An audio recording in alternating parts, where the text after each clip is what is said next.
Hey everybody, welcome back to the channel. If you are new here, my name is Christina. I'm a naturopath, herbalist, life coach, as well as carnivore. And today I'm fed up with the fasting message that I'm hearing out there.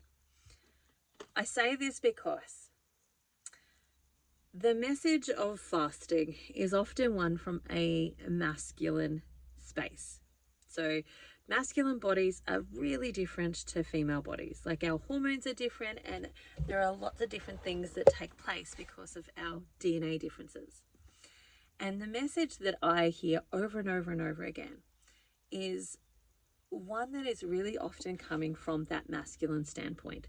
Like if a man fasts, the likelihood is that it's actually going to go all right for him, that he's actually going to lose weight, that, his testosterone's going to do the things that it needs to do, and he's actually going to slim down, trim down, and he's actually going to get into autophagy. His ketones will go up, his glucose will go down, and he's actually likely to get those benefits. Now, there are a subgroup of men where they're not going to get those benefits, and they may be men who have got insulin resistance or have already got diabetes or whatever, in regards to, like, maybe they've got some thyroid issues, right? So they've already got some of those issues.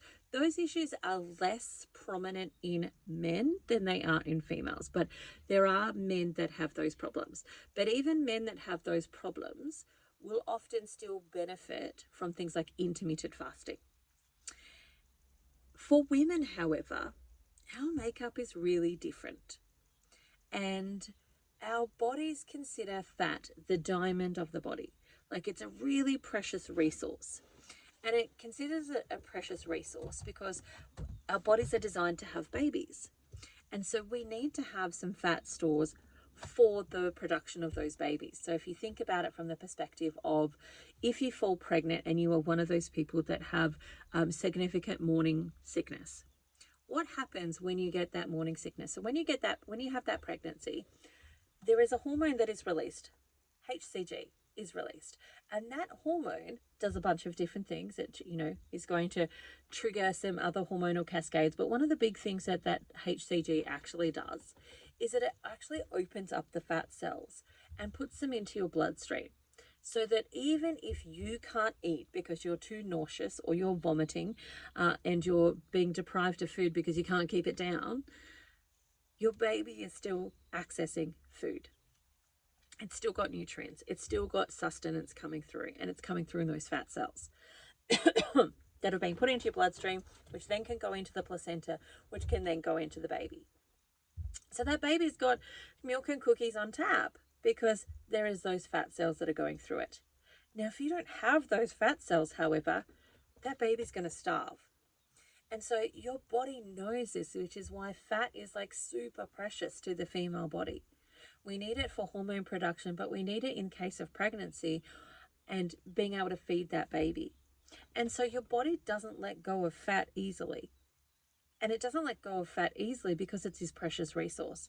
And we've trained it, usually through the lifestyle that we've lived, whether it be yo-yo dieting, for example, whether it be doing fasting on a long-term basis, like whether it be that we've got a thyroid condition, however we've lived our lives, whether we've been like super stressed for most of our lives, or we've been, the victims of abuse, for example, and long-term abuse.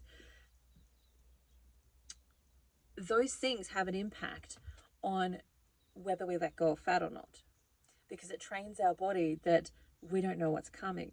We don't know, there's no stability here. We don't know what's coming. We need to make sure that we're holding on to everything that we can hold on to. And it comes with this real safety message. And so the body holds on to that fat unless it feels safe. If it feels safe, it can actually let go of those things. And so a lot of the teaching that I see out there that's like intermittent fasting, for example, a lot of that teaching is skip breakfast. Don't eat until like 11, 12, 1 o'clock in the afternoon. And then, you might eat into later of the day, or have one meal a day, which again, they work great for men. Works fabulous for men, but don't work so great for women. And that's because we do have really different metabolic systems. We have really different hormonal systems. And so that message of skipping breakfast often leads for women to the place of a thyroid imbalance, where the thyroid goes, oh, there's no food around, there's nothing for breakfast. Today must be one of those days where we're in a famine, because it doesn't have eyes and ears, and like it only has the information that you feed it by the actions that you do. So by not giving food to your body first thing in the morning, you're telling your body that there's no food around, and therefore it goes into this starvation mode where it's slowing down and conserving all of the resources that it actually has. Instead of like just allowing them to be there and available to be used, it slows it down and it peters it down and it rations it out for as long as it possibly can. So it holds on to every skerrick that it's got, and it grabs onto every skerrick that you give it. And so it creates this challenge for us when it comes to letting go. And eventually you will lose weight. Eventually, when you don't eat enough food, you will lose weight. You won't lose it, though, through a place of building health. You'll lose it through a place of starvation, where your body is literally starving. And everything in your brain will start fighting and resisting against what you're doing, because it needs food. It needs nutrients. It needs sustenance. And so mentally, what's going to happen is that your brain's going to ramp up the messages that tell you to eat, that whatever it is, whether it be, we all have our favorite things, right? My addiction thing was like KFC, right? I knew within the ride home when we were out with my family, I knew at the exact point of when to ask my mum for KFC that we were more likely to get KFC for dinner than if I asked too early. She had too much time to think about something different. If I asked too late, she'd already planned what we were having. If I asked it right in this sweet spot, then the likelihood is we would probably get it. And so we all have our things, whether yours be chocolate, whether it be chips, whether it be a particular brand of something. We all have our thing. And so your voice or that noise in your head is going to become louder to try and get you to eat anything, something, because it's going into starvation mode. And so what then happens is there's this massive pull in your body between you wanting to lose weight and wanting to achieve this thing with your body, and your body going, but I'm starving and I'm dying and I want you to feed me. And there becomes this pull, and that's what we call the willpower. We go, oh, well, we just don't have enough willpower. But what's happening is you're fighting your biochemistry. You're fighting your biology. And if instead you leaned into your biology, you can create the results that you want to get without that trauma, without that anguish, without that pain. And you also get to heal your body and your heart and your soul at the same time. But this message that I hear out there about fasting, like just fast until, you're getting the right blood glucose and ketones. I'm like, it's not as simple as that. If you are somebody like me who's got, insulin resistance, where diabetes has been a part of your wheelhouse, it's not as simple as that. When you don't eat, your body goes into stress response. Your adrenals start to pump out adrenaline to keep you going, to give you this false sense of energy. They start to pump that out.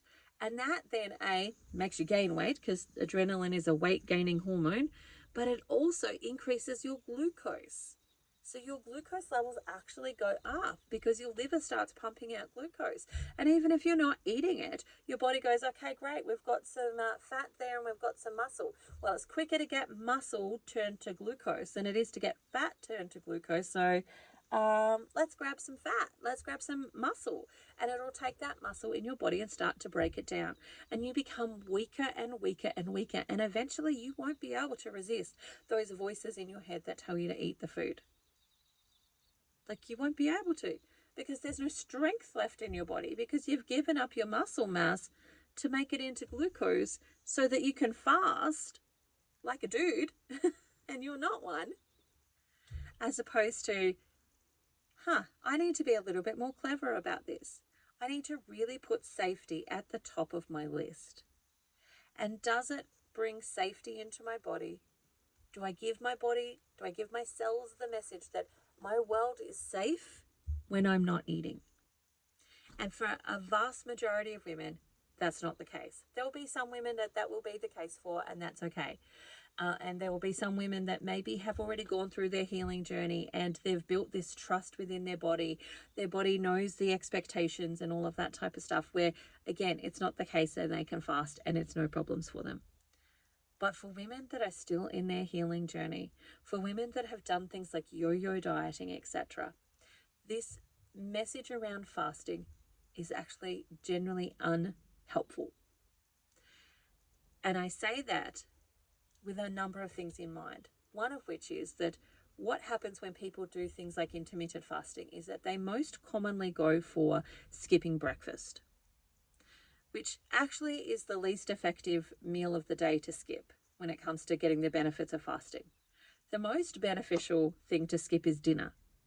You are, and this applies to women as well, you are much better off having something to eat in the morning within the first hour of getting up.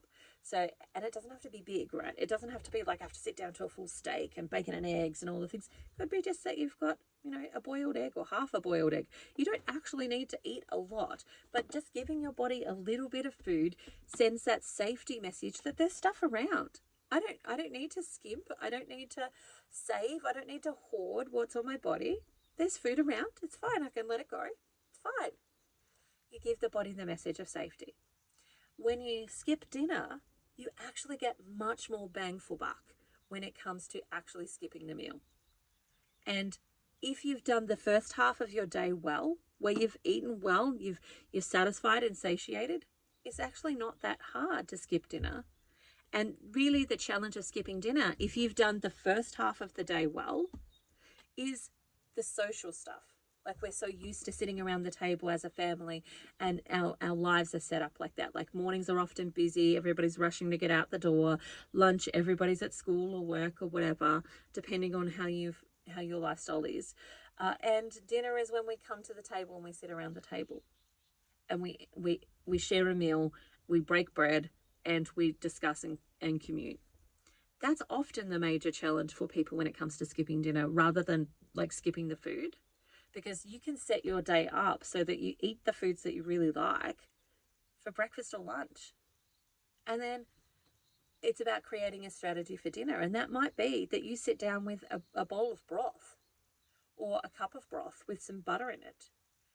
And that's giving you something to consume while you're at the table, but remembering the purpose of being at the table is to connect with your family, not just eat food. And focus more on the connection. Like, get some conversation cards, like play some games while you're actually at the table. Make it enjoyable to come to your dinner table. And it's not just enjoyable because of the food that's on a plate. It's enjoyable because of the people that are there. That's part of the strategy, is getting the most bang for the buck when it comes to fasting. And ideally, if you've eaten a really good breakfast and you've eaten a really good lunch, maybe you've eaten your lunch, say, around 2 or 3, by the time dinner comes at 4, 5, 6, you're probably not even hungry. And often people are just eating out of habit, but that's only if you've done the first part of the day well. The other part is fed fasting. And I don't know how many times I've had an argument with somebody about fasting, because they assume that fasting just means not eating. But if I ask them, so do you drink water? They're like, yeah, you drink water. I'm like, well, what you're considering a fast then is actually a water fast. If you want to be specific with your definitions, it's a water fast. A Nil by mouth fast would be a dry fast, where you don't drink water and you don't eat food. And then there is a water fast. So there's, like, even within that, there are 2 different categories of fasting. And then there's what is actually known as a fed fast, which is where we're eating food, but we're still fasting from something. And that fed fast, if we look at the Bible, for example, Daniel in the lion's den, he did a fed fast. It's called veganism. So he did a vegan diet to protect him from the lions, and it makes sense that the type of fed fast that he did in that particular time was like he was going to be fed to the lions, so he didn't eat meat, right? So that would make him less appealing to the animals, because he would not have the smell of meat all over him in that regard, than if he had eaten a meat diet prior to going into the lion's den, because he would have the smell of that all over him. And so a vegan diet for him in that moment, that was a fed fast. And what's happened is people have gone, oh, we need to do the Daniel diet. And it's like, you're missing the whole point. The whole point is that what he did was a fed fast. He withheld from having something, although he was still eating, he withheld from having something. And that something would have provided him with nutrients and so on. And so he was participating in a fast. We don't need to make a whole religion and diet out of that. We need to see it for what it actually was. But there are a whole bunch of fed fastings that work really well for women. Now, they're different because, like, some women are leaner and they need something slightly different. Some women are bigger and they need something slightly different. Some women have different hormonal issues, like their hormone might be their thyroid is out, whereas other women might have their estrogen out. Like, you know, it's going to be slightly different for different people. But this whole message of it's only a fast if you're not eating is actually a bologna sandwich, and it's actually keeping women stuck. It's keeping them trapped. And I really want to smack people when I hear them say it. I am resisting the evil thoughts or the temptations to want to hit people. But it irks me because the reason that it irks me is that, one, it's arrogant. It's like, I know the way and this is the only way. And two, it's generally coming from the masculine, it's generally coming from male doctors, male people, because that's what works for their male bodies. And the other part of that irks me is that there is this misconception that we've been studying female bodies when we haven't. Like, the amount of research on a female body is vastly reduced compared to the amount of research on a male body. Now, like, just even in the basis of medicine, right? So if we're looking at medications that have been tested, the vast majority of medications that have been tested and approved have been tested on male individuals. They haven't been tested on females. And there's a bunch of reasons for that. You know, some of it might have been, well, we're protecting women. We don't want to damage women, and we're, offering up our men for that. But the other part of that is if we look at, like, how much money has been spent on researching erectile dysfunction versus researching menopause, it's like easily 10 to 1 for $1. Like $1 spent on menopause to $10 spent on erectile dysfunction. Like, there is a massive disparity there. And of course, a lot of that money from previous times have come through men. So, the person who's giving the money is often a man. And so, yes, I'll pick the erectile dysfunction, thank you, for the study versus the menopause. And so we've got really limited amounts of research on the female body when it comes to medications, when it comes to dietary support, when it comes to even menopause, when it comes to periods. Like, yes, there is some research there, but the amount compared to what's been invested into purely male research or has been tested on males is dramatically different. And we're only actually starting to see that change in the last sort of 20 years.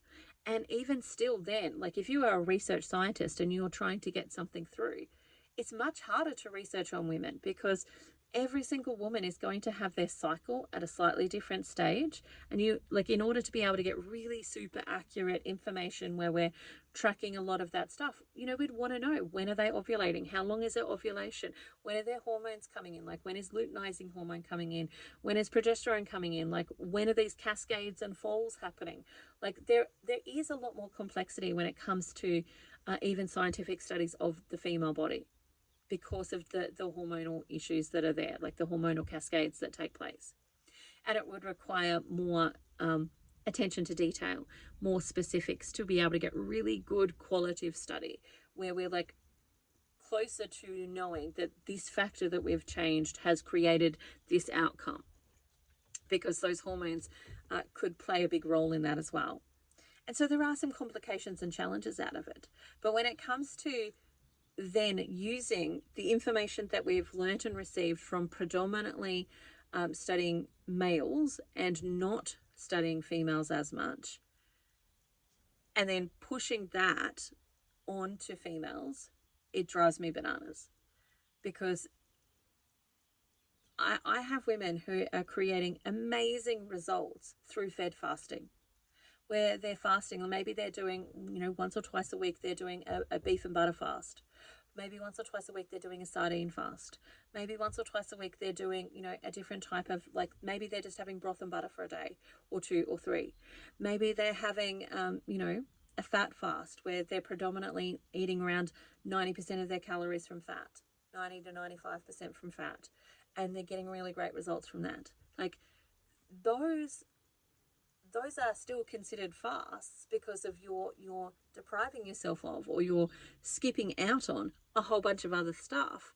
And the results that it creates is the biochemical markers that we want in fasting, which is we want ketones to go up and we want glucose to go down. And we can measure those. But this information that if you just don't eat, you will get into that state is not true. And it's especially not true for women. Yes, some women will. Women who are still metabolically healthy will do that. But women who are carrying extra weight or have hormonal displacement or are maybe going through menopause or maybe have thyroid or adrenal issues, that's not going to be the truth for.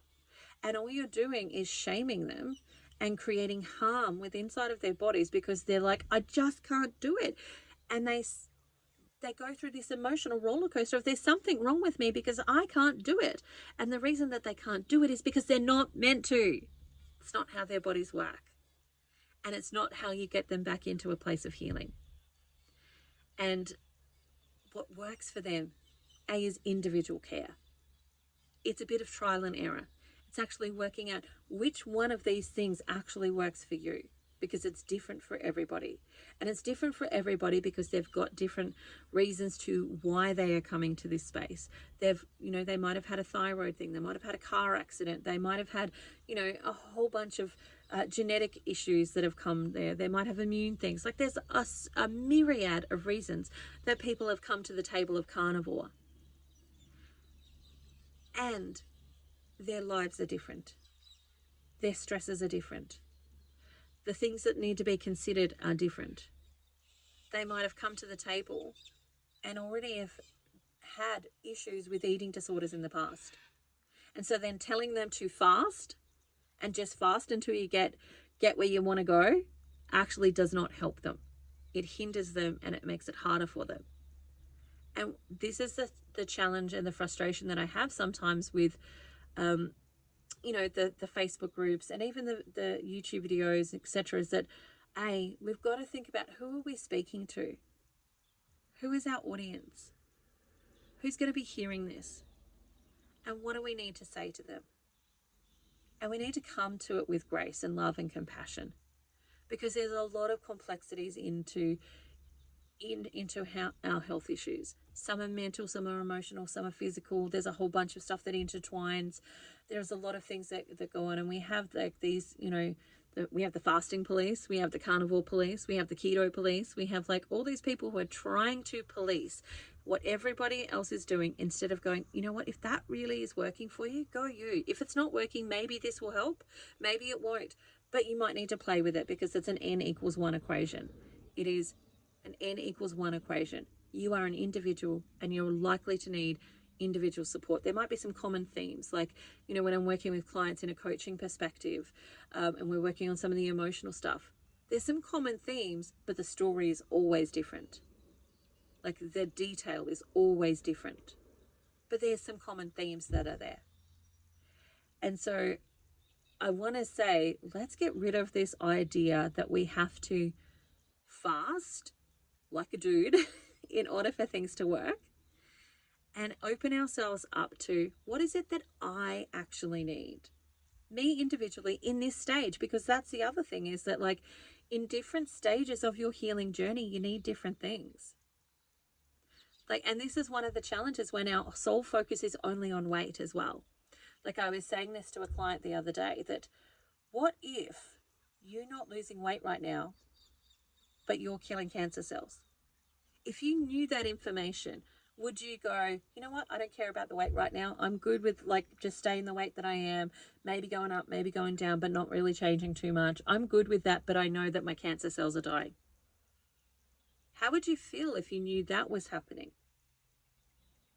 But because we only look at weight, we only look at that one marker, we put so much emphasis on it, we miss that our body could be right now dealing with cancer cells and killing them off and going on a rampage and fixing up things like, maybe you've got a blockage in one of your arteries. And it's like, yep, that's more important for me to fix than to get rid of the weight at the moment. And so it's driving its energy towards fixing that for you and repairing that for you so you don't have the heart attack, so that you don't have the aneurysm, so that you don't have the stroke. Would you care about that? Would that be important to you to go, and important enough for you to go, it's okay to let go of the weight right now?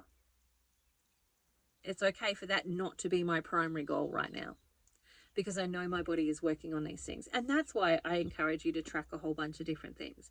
Like, that's why I track my blood glucose, my ketones, my blood pressure. I track my weight because I want to see what's happening there, but I want to look at it from a data perspective.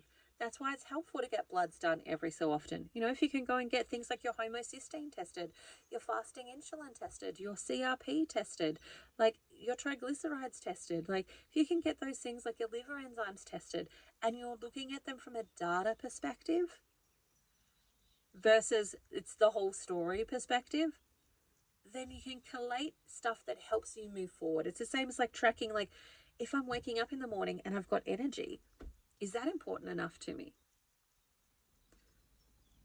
And looking at the whole picture rather than just the one element. I'm hoping what I'm saying actually brings a little bit of freedom, because that's what I want. I want women to feel a bit more free to break some of the rules that we've been told, simply because they've come from the research on masculine bodies, and work more towards that N=1 equation of what actually works well for me in this phase of my life, in this phase of my healing. Because what will work for you at the start won't necessarily work for you at the end. Things will likely need to change up. There'll be different things that you need. So for example, if your body is working on healing, let's say your heart right now, then it's going to use more nutrients that are actually beneficial for the heart, which means you're going to look like you've got a depletion in those nutrients because it's using them, and you need to keep filling that basket up. But once it's stopped the work there, because yep, we're done, we don't need to keep utilizing those nutrients for that, we can now direct our nutrients and our attention to something else. And what will happen is that those nutrients will look like they're depleted because you're using them for the repair work. And so you have to eat more of those foods to be able to fill up those nutrients that you're using on that repair work. And then you'll eventually come to the place where like everything is somewhat maintained and you're in a neutral, stable space. And that's going to look different as you move through the journey. So I hope again that that my words here bring some freedom, that bring some aha moments that allow you to go, what actually would be beneficial for me in this moment, in this time? And it might be you're at the end of your journey and you can do the fasting like a man stuff and it works for you. But if you are on the beginning end of your healing journey, the likelihood is that it won't, and that it might actually slow down your healing journey. This is also why I encourage people to track their blood glucose and their ketones, because if you're going to fast, at least make sure that it's actually achieving what it should be achieving, which is ketones up, glucose down. You're getting into a GKI of, 6 and under, 3 and under to get into that deep restorative healing space. If it's not doing that, then it's actually just causing stress for you, and it's not doing the things that you want it to do. All right, that's my little rant for today. I hope you have an amazing day. If you have anything else you'd like me to talk about, feel free, pop it in the comments. I'd love to talk about it. And remember, like, subscribe, share with a friend who might find this beneficial, and I look forward to chatting to you again soon. Bye for now. See you later.